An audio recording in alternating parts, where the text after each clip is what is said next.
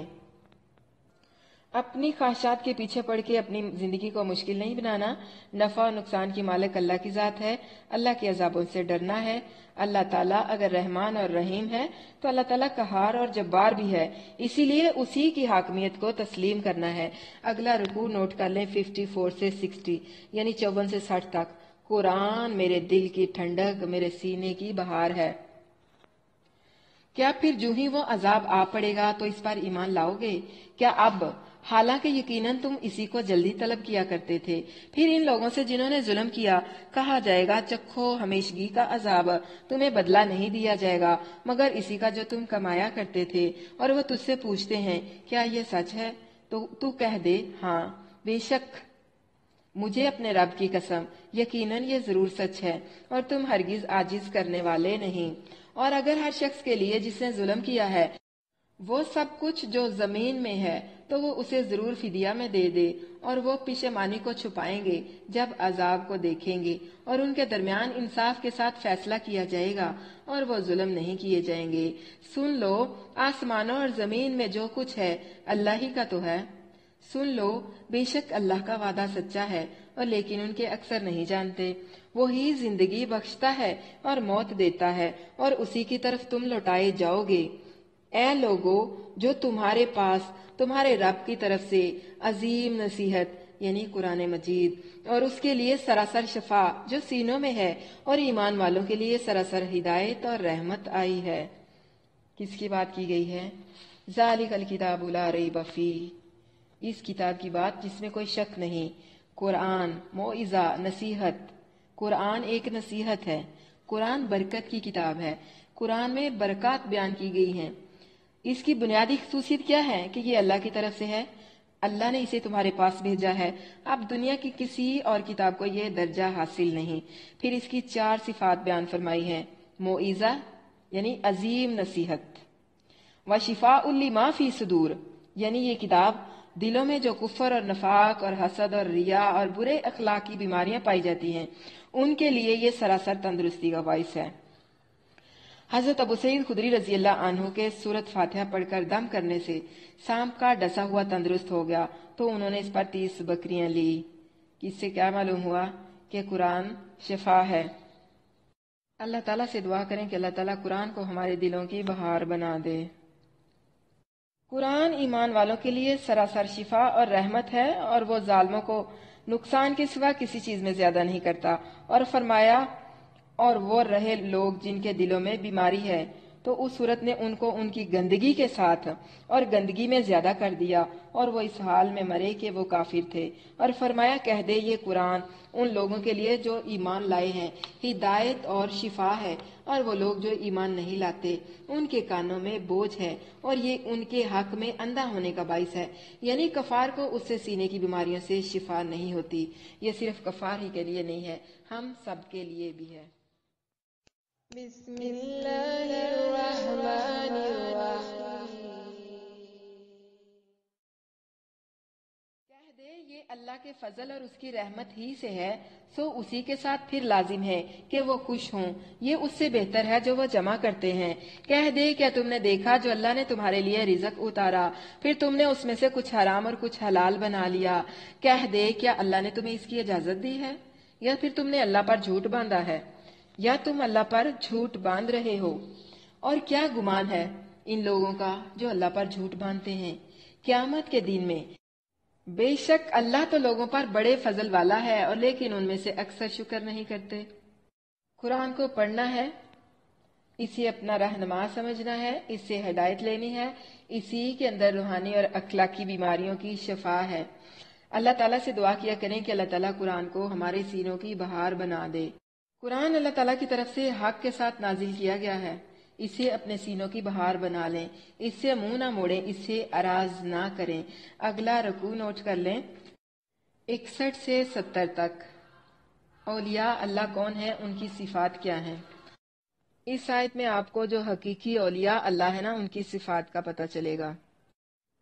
اور تو نہ کسی حال میں ہوتا ہے اور نہ اس کی طرف سے آنے والے قرآن میں سے کچھ پڑھتا ہے، اور نہ تم کوئی عمل کرتے ہو مگر ہم تم پر شاہد ہوتے ہیں جب تم اس میں مشغول ہوتے ہو، اور تیرے رب سے کوئی ذرا برابر چیز نہ زمین میں غائب ہوتی ہے اور نہ آسمان میں، اور نہ اسے کوئی چھوٹی چیز اور نہ بڑی، مگر ایک واضح کتاب میں موجود ہے۔ سن لو، بے شک اللہ کے دوست، ان پر نہ کوئی خوف ہے اور نہ وہ غمگین ہوں گے، وہ جو ایمان لائے اور وہ بچا کرتے ہیں۔ کون ہے؟ الا ان اولیاء اللہ، اللہ کے وہ ولی کون ہیں جن پر نہ کوئی خوف ہوگا اور نہ ہی وہ غمگین ہوں گے۔ حافظ ابن حزم رحمہ اللہ نے ایک رسالہ لکھا ہے، الاخلاق والسیر، جس میں اپنی زندگی کے تجربات کا نچوڑ بیان فرمایا ہے۔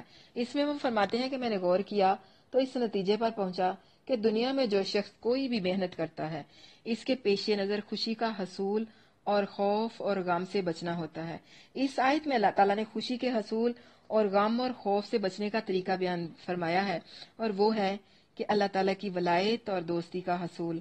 فرمایا، سن لو، بے شک اللہ کے دوست، ان پر نہ کوئی خوف ہے اور نہ وہ غمگین ہوں گے، یعنی آخرت میں یا دنیا، آخرت یا دنیا، بلکہ دونوں میں۔ یعنی خوف اور ڈر آنے والی چیز کا ہوتا ہے اور غم گزری ہوئی مصیبت کا۔ اللہ تعالیٰ کے اولیاء یعنی دوستوں کو مستقبل کا کوئی خوف نہیں ہوتا اور گزرے ہوئے ماضی کا غم بھی نہیں کرتے۔ یہ اللہ کے ولیوں کی نشانی ہے کہ انہیں مستقبل کی بھی فکر نہیں ہوتی اور ماضی کا غم بھی نہیں اپنے ساتھ چمٹائی رکھتے۔ اس کے برعکس، چونکہ اللہ کے دشمنوں کا نہ آخرت پر ایمان ہے نہ اس کی نعمتوں میں ان کا کوئی حصہ، تو فرمایا یہی لوگ ہیں جن کے لیے آخرت میں آگ کے سوا کچھ نہیں، اور برباد ہو گیا جو کچھ انہوں نے اس دنیا میں کیا، اور بیکار ہے جو کچھ وہ کرتے رہے۔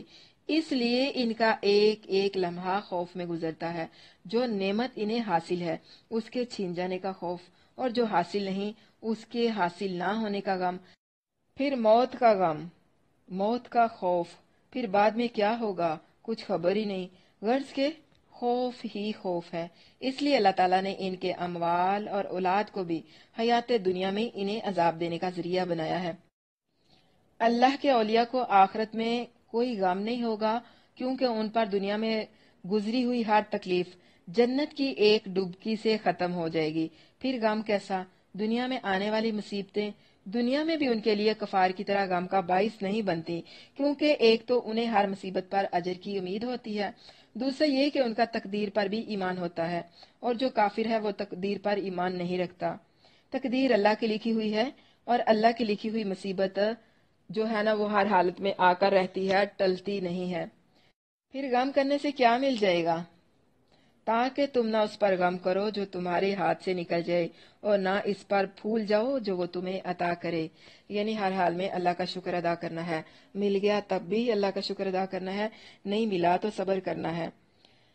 کچھ لوگوں نے اولیاء اللہ اور جو ہے نا ان کو ایک انوکھی سی مخلوق سمجھ لیا ہے، اور ان کے اندر عجیب و غریب کرامتیں بھی پیدا کر دی ہیں۔ وہ کوئی موحد ہو یا مشرک، وہ نماز بھی پڑھتے ہیں یا نہیں، پاک دامن اور حلال اور حرام کا خیال رکھنے والے ہیں بھی یا نہیں، حالانکہ اس قسم کی چیزیں اور شعبدے یہ شیطانوں اور اس کے چیلوں مثلاً ہندو جوگیوں سے ظاہر ہوتے ہیں، یعنی جو جادو ٹونے وغیرہ کرتے ہیں۔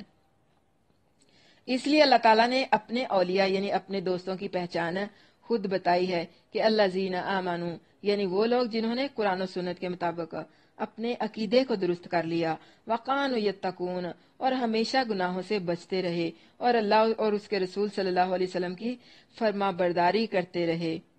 تو اس سے کیا معلوم ہوا کہ ہر انسان جو عقیدہ عمل اس طرح کا رکھتے ہیں، وہ اپنے اس عقیدے کو درست کر لے اور اللہ تعالیٰ کا تقوی اختیار کر لے، وہ اللہ کا ولی ہے۔ لیکن لوگ جنگلوں اور پہاڑوں کی عافیت خانوں میں یا پھر خانقاہوں کے حجروں میں ولیوں کو تلاش کرتے پھرتے ہیں، مگر اللہ کے راستے میں جان و مال قربان کرنے والوں سے بڑھ کر اللہ کا ولی کون ہو سکتا ہے؟ اللہ کا دوست کون ہو سکتا ہے؟ ولی وہ نہیں ہے جسے سرخاب کا پر لگا ہوا ہو، بلکہ اللہ تعالیٰ خود اپنے فرمان کے مطابق تمام اہل ایمان کا ولی ہے۔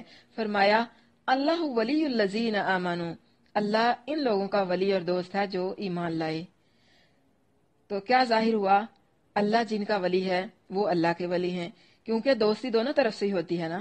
اللہ تعالیٰ اپنے ولیوں ہی کا ولی ہے، دشمنوں کا ولی ہرگز نہیں، پھر دوستی اور دشمنی کے درمیان کوئی مرتبہ ہی نہیں ہے۔ کوئی بھی شخص اللہ کا دوست ہوگا یا پھر دشمن۔ آپ خود سوچ لیں کہ آپ کا اللہ کے ساتھ تعلق کیسا ہے، کیا آپ اللہ کے ولیوں میں ہیں یا اللہ کے دشمنوں میں؟ انہی کے لیے دنیا کی زندگی میں خوشخبری ہے اور آخرت میں بھی اللہ کی باتوں کے لیے کوئی تبدیلی نہیں ہے۔ یہی بہت بڑی کامیابی ہے، یعنی اللہ نے جو بات کر دی ہے اس کو کوئی بدلنے والا نہیں، اور تجھے ان کی بات غمگین نہ کرے۔ بے شک عزت سب اللہ کے لیے ہے، وہی سب کچھ سننے والا، سب کچھ جاننے والا ہے۔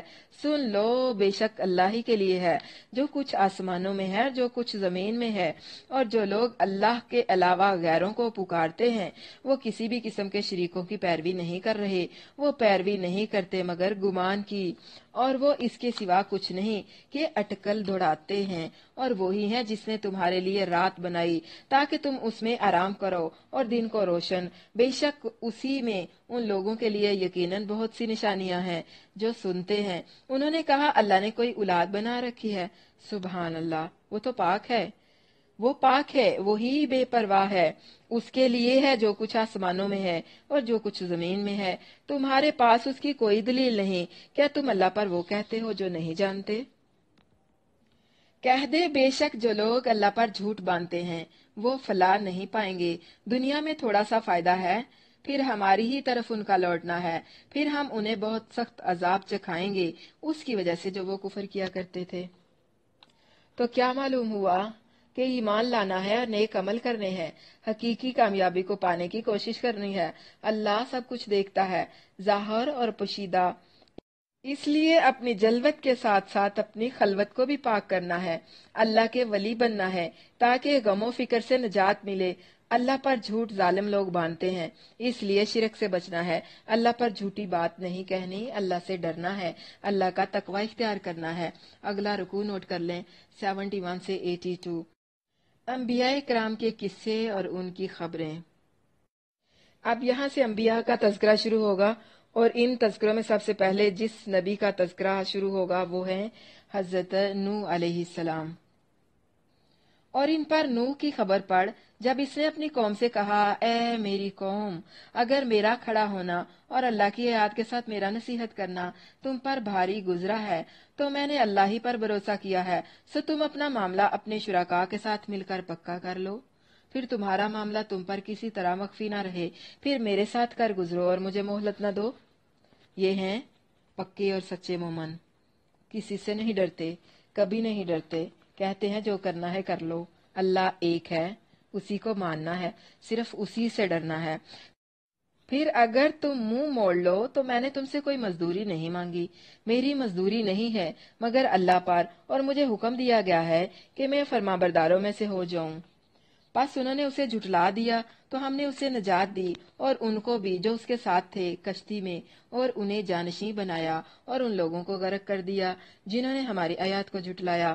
تو کیا معلوم ہوا کہ اللہ کی آیات کو جو جھٹلاتے ہیں وہ تباہ و برباد کر دیے جاتے ہیں۔ سو دیکھ ان لوگوں کا انجام کیسا ہوا جنہیں ڈرایا گیا تھا۔ پھر اس کے بعد ہم نے کئی پیغمبروں کو ان کی قوم کی طرف بھیجا تو وہ ان کے پاس واضح دلائل لے کر آئے، سو وہ ہرگز ایسے نہ تھے کہ اس پر ایمان لاتے جسے اس سے پہلے جھٹلا چکے تھے۔ اسی طرح ہم حد سے گزرنے والوں کے دلوں پر مہر کر دیتے ہیں۔ کیا معلوم ہوا حد سے گزرنا دل کی سختی کا باعث بن جاتا ہے۔ حد سے گزرنا، حدود اللہ کو توڑنا دلوں کی مہر کی وجہ بن جاتا ہے، یعنی جو لوگ حد سے نکل جاتے ہیں اللہ تعالیٰ ان کے دلوں پر مہر کا ٹھپا لگا دیتا ہے۔ پھر ان کے بعد ہم نے موسیٰ اور ہارون کو فرعون اور اس کے سرداروں کی طرف اپنی واضح نشانیاں دے کر بھیجا تو انہوں نے بہت تکبر کیا اور وہ مجرم لوگ تھے۔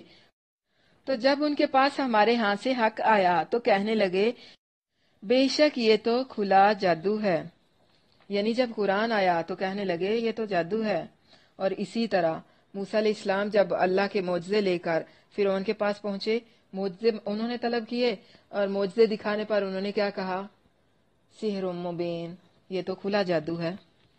موسیٰ نے کہا کیا تم حق کے بارے میں یہ کہتے ہو جب وہ تمہارے پاس آیا؟ کیا جادو ہے یہ؟ حالانکہ جادوگر کامیاب نہیں ہوتے۔ انہوں نے کہا کیا تو ہمارے پاس اس لیے آیا ہے کہ ہمیں اس راہ سے پھیر دے جس پر ہم نے اپنے باپ دادا کو پایا ہے، اور اس سرزمین سے تم دونوں کو بڑائی مل جائے؟ اور ہم تم دونوں کو ہرگز ماننے والے نہیں ہیں.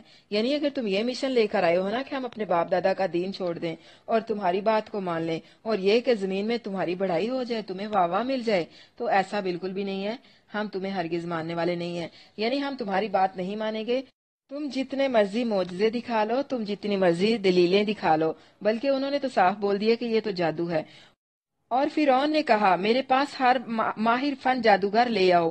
تو جب جادوگر آ گئے تو موسیٰ نے ان سے کہا پھینکو جو کچھ تم پھینکنے والے ہو. تو جب انہوں نے پھینکا، موسیٰ نے کہا تم جو کچھ لائے ہو یہ تو جادو ہے. یقیناً اللہ اسے جلدی باطل کرے گا. بے شک اللہ مفسدوں کا کام درست نہیں کرتا، اور اللہ حق کو اپنی باتوں کے ساتھ سچا کر دیتا ہے، خواہ مجرم برا ہی مانے. یعنی جتنا مرضی برا لگے، حق واضح ہو کر رہے گا. تو کیا معلوم ہوا کہ اللہ پر بھروسہ کرنا ہے، جادو ٹونوں سے بچنا ہے، اللہ کی آیات سے انکار نہیں کرنا، فساد نہیں پھیلانا، آپس کی اصلاح کرنی ہے. اللہ تعالیٰ فساد کرنے والوں کو پسند نہیں کرتا، اس لیے ہر قسم کے فساد سے بچنا ہے. ہمیشہ سچ بولنا ہے، سچے راستے پر چلنا ہے. اللہ کی بات حق ہے اور حق بات ہی سچی ہوتی ہے. اس بات پر پورا یقین رکھنا ہے کہ اللہ کی بات حق ہے اور حق بات سچی ہوتی ہے. یعنی اللہ کی بات ہی سچی ہے. اگلا رکوع نوٹ کر لیں 82 سے 92 تک.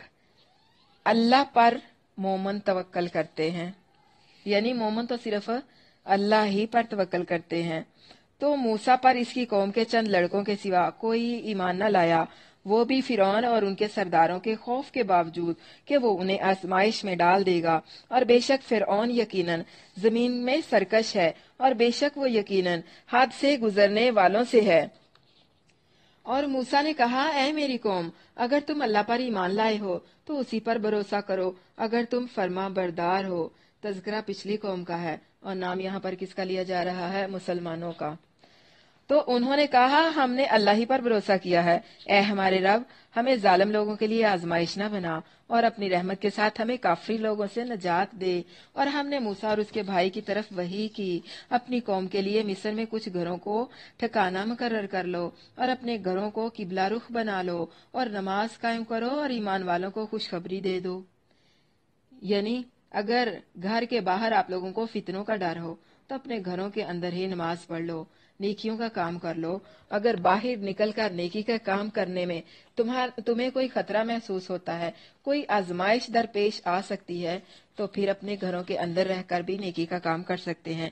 اور موسیٰ نے کہا اے ہمارے رب، بے شک تو نے فرعون اور اس کے سرداروں کو دنیا کی زندگی میں بہت سی زینت اور اموال عطا کیے ہیں، اے ہمارے رب، تاکہ وہ تیرے راستے سے گمراہ کریں. اے ہمارے رب، ان کے مالوں کو مٹا دے اور ان کے دلوں پر سخت گرا لگا دے، پس وہ ایمان نہ لائیں یہاں تک کہ دردناک عذاب دیکھ لیں. فرمایا بلا شبہ تم دونوں کی دعا قبول کر لی گئی، پس دونوں ثابت قدم رہو اور ان لوگوں کے راستے پر ہرگز نہ چلو جو نہیں جانتے. اور ہم نے بنی اسرائیل کو سمندر سے پار کر دیا. تو فرعون اور اس کے لشکروں نے سرکشی کی اور زیادتی کرتے ہوئے ان کا پیچھا کیا، یہاں تک کہ جب اسے غرق نے پا لیا تو اس نے کہا، یعنی جب وہ ڈوبنے لگے تو انہوں نے کہا، کس نے؟ فرعون نے کہا کہ میں ایمان لے آیا کہ حق یہ ہے کہ اللہ کے سوا کوئی معبود نہیں. کیا معلوم ہوا؟ اللہ حق ہے، اس کے سوا کوئی معبود نہیں، جس پر بنی اسرائیل ایمان لائے ہیں، اور میں فرما برداروں میں سے ہوں. یعنی تب کہا جب موت کہ میں اس رب پر ایمان لے آیا جو بنی اسرائیل کا رب ہے. لیکن کیا ہوا کہ اس وقت کا ایمان قبول کرنا کوئی فائدہ نہیں دے گا. اس کے مقدر میں اللہ تعالیٰ نے جو ذلت لکھ دی گئی تھی اسے وہ ذلت عطا کر دی گئی، اور اسے روز قیامت تک کے لیے دوسروں کے لیے عبرت کا نشان بنا دیا. کیا اب حالانکہ بے شک تو نے اس سے پہلے نافرمانی کی اور تو فساد کرنے والوں سے تھا، پس آج ہم تجھے تیرے خالی بدن کے ساتھ بچا لیں گے تاکہ تو ان کے لیے عظیم نشانی بنے جو تیرے بعد ہوں، اور بے شک بہت سے لوگ ہماری نشانیوں سے یقیناً غافل ہیں. تو کیا معلوم ہوا؟ صلہ رحمی کرنی ہے، سب اچھے برے رشتہ داروں کو بلائی کی دعوت دینی ہے، کسی کو بھی بلائی کی دعوت سے محروم نہیں رکھنا. ہو سکتا ہے کہ نصیحت کسی نہ کسی کے دل پر اثر کر جائے اور وہ نیکی کی طرف آ جائے.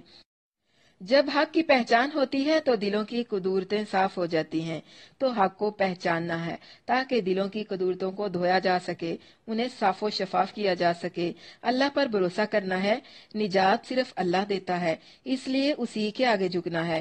فرعون کے قصے سے عبرت پکڑنی ہے، مہلت سے فائدہ اٹھانا ہے اور دین کے دشمنوں کے ساتھ دوستی نہیں کرنی۔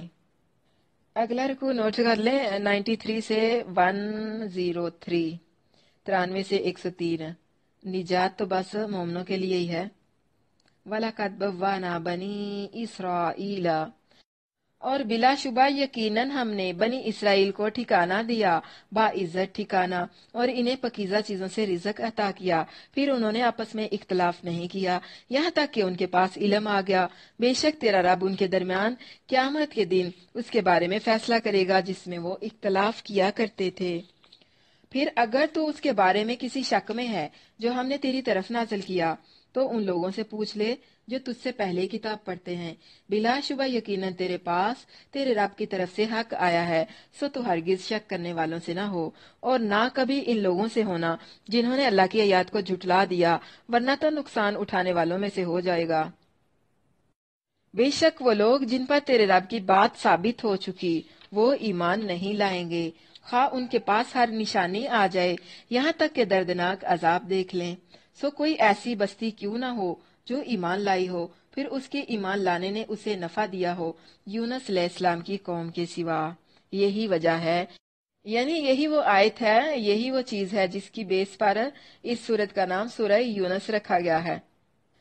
یعنی کوئی ایسی بستی کیوں نہ ہوئی جو رسول اللہ صلی اللہ علیہ وسلم کے ڈرانے پر ڈر جاتی اور عذاب آنے سے پہلے ایمان لے آتی، پھر اس کا ایمان اسے نفع دیتا، مگر ایسی کوئی بستی بھی نہ ہوئی، سب اس وقت ہی ایمان لائے جب ان پر اللہ کا عذاب آ گیا، سوائے حضرت یونس علیہ السلام کی قوم کے۔ حضرت یونس علیہ السلام کے کئی سال دعوت دینے کے باوجود جب وہ لوگ ایمان نہ لائے تو حضرت یونس علیہ السلام نے ان پر عذاب کے لیے بد دعا کی اور انہیں آگاہ کر دیا کہ تم پر عذاب آنے ہی والا ہے، اور خود وہاں سے ناراض ہو کر نکل گئے۔ اس کا واقعہ کا جو ذکر ہے نا سورت انبیاء میں آگے آئے گا اور سورت صافات میں بھی۔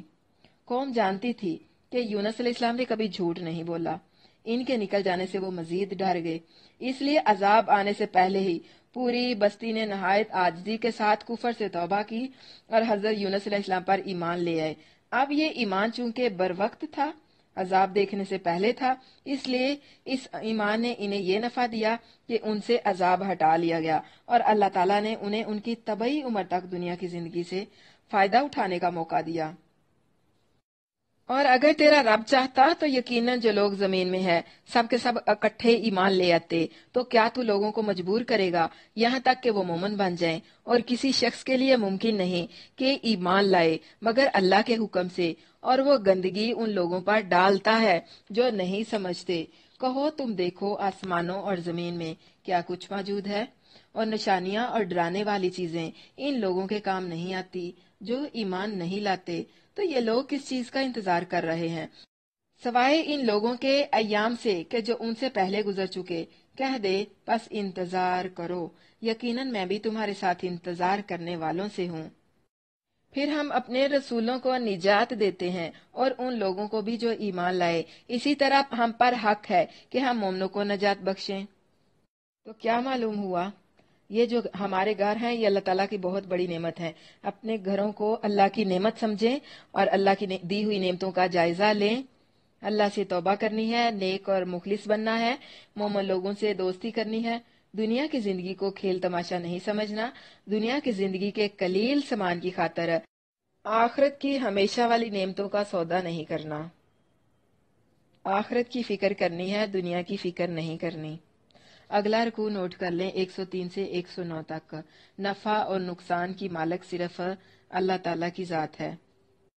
کہہ دے اے لوگو، اگر تم میرے دین کے بارے میں کسی شک میں ہو تو میں ان کی عبادت نہیں کرتا جن کی تم عبادت کرتے ہو اللہ کے سوا، اور لیکن میں اس اللہ کی عبادت کرتا ہوں جو تمہیں قبض کرتا ہے، اور مجھے حکم دیا گیا ہے کہ میں ایمان والوں سے ہو جاؤں، اور یہ کہ تو اپنا چہرہ یکسو ہو کر اسی دین کی طرف سیدھا رکھ اور مشرکوں سے ہرگز نہ ہو جانا، اور اللہ کو چھوڑ کر اس چیز کو مت پکار جو نہ تجھے نفع دے اور نہ تجھے نقصان پہنچائے، پھر اگر تو نے ایسا کیا تو یقیناً تو اس وقت ظالموں سے ہوگا، اور اگر اللہ تجھے کوئی تکلیف پہنچائے تو اس کے سوا اسے کوئی دور کرنے والا نہیں، اور اگر وہ تیرے ساتھ کسی بلائی کا ارادہ کر لے تو کوئی اس کے فضل کو ہٹانے والا نہیں۔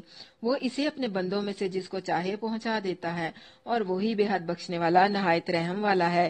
کہہ دے اے لوگو، بے شک تمہارے پاس تمہارے رب کی طرف سے حق آ گیا ہے، تو جو سیدھے راستے پر آیا تو وہ اپنی جان ہی کے لیے راستے پر آتا ہے، اور جو گمراہ ہوا وہ اسی پر گمراہ ہوتا ہے، اور میں تم پر ہرگز کوئی نگران نہیں ہوں۔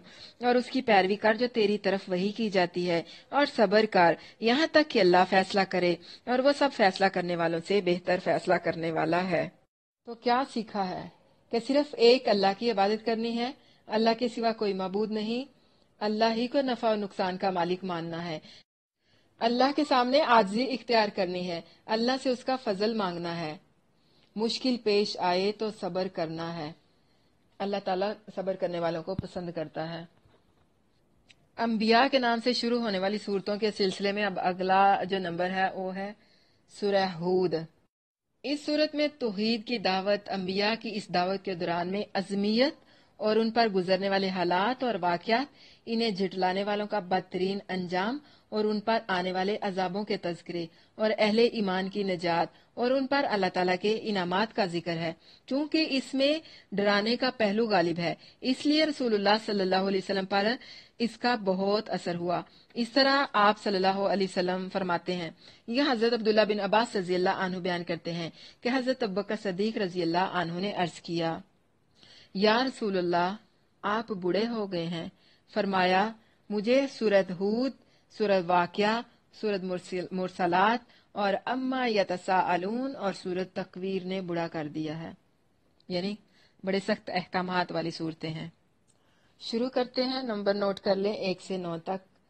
اللہ تعالیٰ علیم بذات الصدور ہے، یعنی اللہ تعالیٰ کی ذات سینوں کے بھید جاننے والی ہے۔ بسم اللہ الرحمن الرحیم، مکی صورت ہے، 123 آیات ہیں اور 10 اس کے رکوع ہیں۔ اللہ کے نام سے جو بے حد رحم والا نہایت مہربان ہے۔ الف لام را، ایک کتاب ہے جس کی آیات محکم کی گئی ہیں، پھر انہیں کھول کر بیان کیا گیا، ایک کمال حکمت والے کی طرف سے جو پوری خبر رکھنے والا ہے، یہ کہ اللہ کے سوا کسی کی عبادت نہ کرو، بے شک میں تمہارے لیے اس کی طرف سے ایک ڈرانے والا اور خوشخبری دینے والا ہوں، اور یہ کہ اپنے رب سے بخشش مانگو، پھر اس کی طرف پلٹ آؤ تو وہ تمہیں ایک معین مدت تک اچھا ساز و سامان دے گا، اور ہر زیادہ عمل والے کو اس کا زیادہ ثواب دے گا، اور اگر تم پھر گئے تو یقیناً میں تم پر ایک بہت بڑے دن کے عذاب سے ڈرتا ہوں۔ اللہ ہی کی طرف تمہارا لوٹنا ہے، اور وہ ہر چیز پر پوری طرح قادر ہے۔ سن لو، بلا شبہ وہ اپنے سینوں کو موڑتے ہیں تاکہ اس سے اچھی طرح چھپے رہیں۔ سن لو، جب وہ اپنے کپڑے اچھی طرح لپیٹ لیتے ہیں، وہ جانتا ہے جو کچھ وہ چھپاتے ہیں اور جو کچھ وہ ظاہر کرتے ہیں، بے شک وہ سینوں والی بات کو خوب جاننے والا ہے۔ تو کیا معلوم ہوا کہ اللہ تعالیٰ کی ذات سینوں کے بھید جاننے والی ہے۔ اللہ صرف وہی نہیں جانتا جو ہم کہتے ہیں، بلکہ اللہ تعالیٰ وہ بھی جانتا ہے جو ہم اپنے سینوں میں، اپنے دلوں میں چھپاتے ہیں یا ہم اپنے ذہنوں میں سوچتے ہیں۔ اللہ تعالیٰ ہماری سوچوں پر بھی قابض ہے۔ بقیہ تفصیل انشاءاللہ کل پارہ نمبر 12 میں پڑھیں گے۔ السلام علیکم ورحمۃ اللہ وبرکاتہ۔